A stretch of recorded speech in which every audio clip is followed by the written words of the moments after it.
What's up, family? This is Pastor Murph. I'm the lead pastor here at the Dream Center Church, and I wanted to come and just send a shout out to all my family on MySpace, YouTube, all of my internet church folks. I want to say to you, thank you for taking time to check us out here at the Dream Center Church. I don't know what you're doing on Sundays, but you got to get here.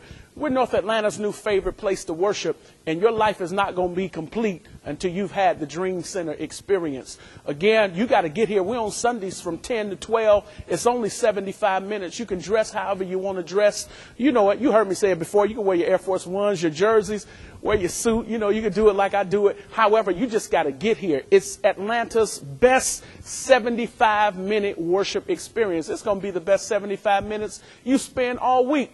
My name is William Murphy, and I'm waiting to see you right here in the center. Peace.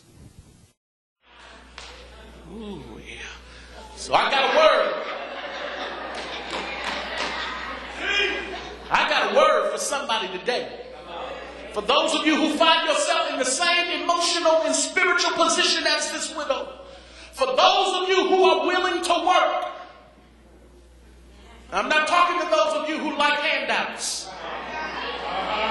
I'm not talking to those of you who like pity. I'm not talking to those of you who always like to be in the position of somebody having to help you. I'm talking to those of you who don't mind working hard. Hear me today. God says this is the season that you're going to catch up. Thank you, Holy Ghost. This is the season that God is going to connect the dots between what he started a generation ago and what he is revealing now. It's almost as if God is picking up where he left off. George, it's almost as if God is saying, I had to let that stiff-necked generation die out. I had to let that generation who was so focused on getting them a house. I had to let that generation who was so focused on getting mine.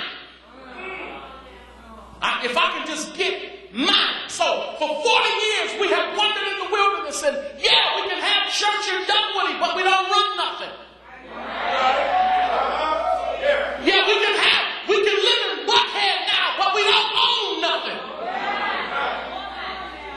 Okay.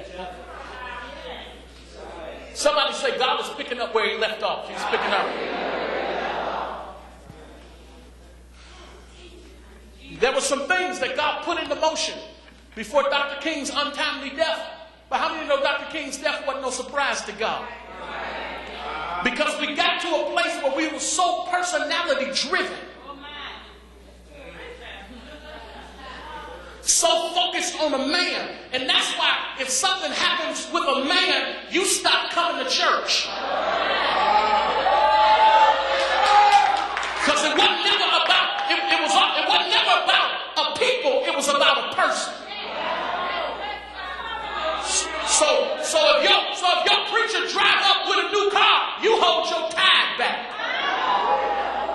Because you're so connected to a person that you can't even see the big picture, that it's not about a personality, it's about a divine assignment that is upon a people. Tell your neighbor, he preaching good today. He preaching good today. Good day.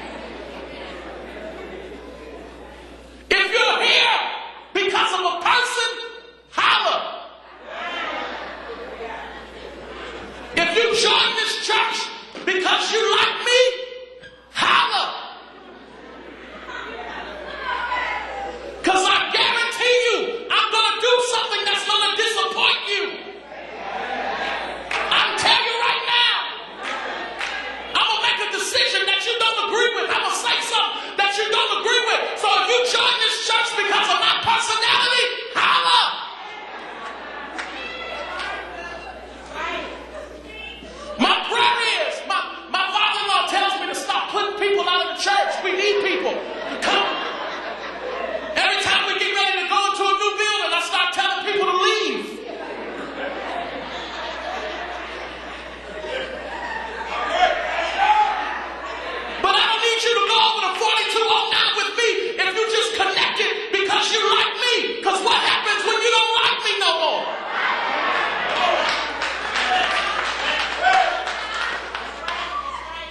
Tell somebody it ain't about a person, it's about a people.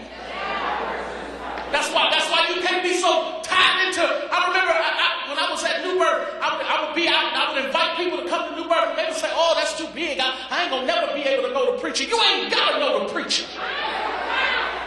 Because I'm telling you right now, the day is coming where I'll never be able to shake everybody's hand in one service. Y'all just missed what I just said. I said the day is coming where I'll never be able to hug everybody in one service. And if you tie into a personality, you're going to go find you another little church. Until they tap into the kingdom message and begin to explode. And then you're going to have to go and find yourself another little church. Ask your neighbor, how you going to be big when little got you?